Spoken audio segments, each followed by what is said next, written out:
Hey, good morning. Good morning, everyone. This is your girl Frida. Today, I'm going to tell you a story, and this story is a bit long, so I'm going to do like in series because I just want to motivate someone. Sometimes you have to fight for what you want to be in life. The destiny is set for you, but it's upon you to ensure that you forge, work hard, and ensure that you reach that destiny. Nothing comes simple. I just want to tell you a story how I ended up being an accountant. Yes, I'm an accountant by profession, and I think my calling is to motivate someone, to talk to someone about what they're going through, to encourage someone.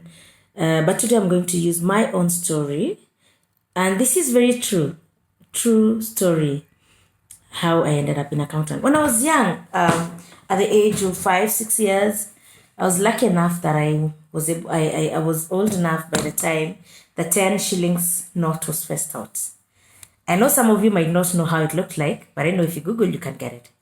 Now, when I was in class 1, I just asked my dad out of curiosity. I was a very curious girl and talkative, of course, and I was very curious. I used to ask a lot of questions, and I asked my dad, "Where is this money made?" Then he told me it's made in Central Bank. I said, "Oh, really?" He said, "Yes." I told him, "Now I want to work where that money is made." So my dad was like, "It's okay. When you grow up, you will work there, but one thing you need to do is to ensure that you pass in maths." I told him, "Only maths?" He said, "Yes." I said, "Awesome. Then maths I'm going to pass." And some 12 years passed, and indeed I did my KCSE in 2003. When the results came out in 2004 February, I had an A in maths, and I passed very well in physics, chemistry. I got a good marks. Didn't do badly off in English and Kiswahili as well, but anyway, I got a main grade of a B plain. That time B plain was going to university. And when the results came, my dad was so excited. Hey, little did I know that he had already planned for me. He called me and told me, "Now, you have passed in maths. We don't want to waste that knowledge. You have to pass it on." So how? I had to be a teacher of maths, physics, or maths, chemistry. So I told my dad, "No, Dad, you know what I want to be. We've discussed this thing. I want to be an accountant." And my dad said, "No. Oh, no. You have to be a teacher. We cannot waste that knowledge." I remember even my own uncle telling me, No. This is a very bright girl. You have to teach." And they told me, "No, when you go for teaching, you're guaranteed you're going to be given a job." I said, "No, I don't want a job." Who said I want a job? I told them, "Now I want to be an accountant."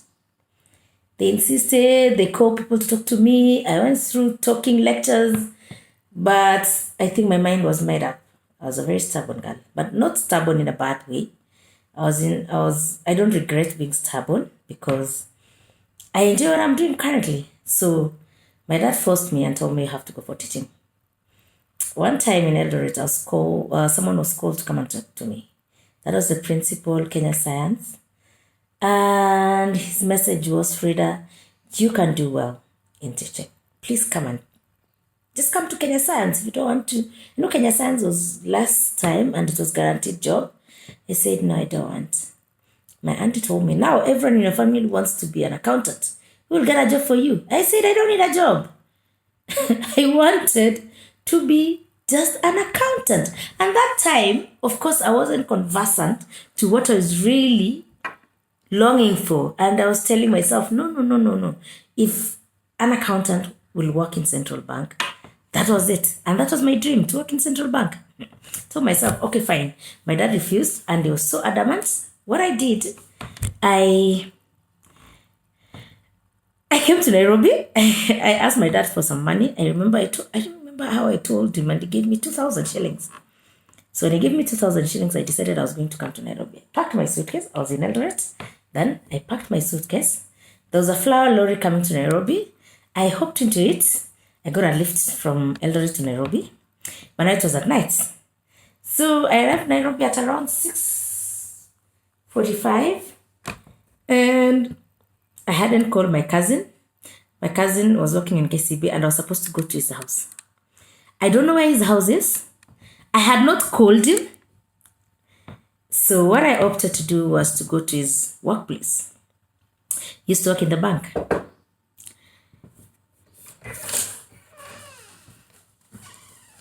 Thank you very much. All right. Now, he used to work in the bank. So what I decided, I am going to stay at the door until he comes in. I stood there with my big suitcase. And by 7:30, he was coming to the office. So when he came in, he looked at me like, what am I doing here? I said, I was coming to your house. Why didn't you call me? I'm like, I was just waiting for you to come and pick me up because I didn't know where the house is.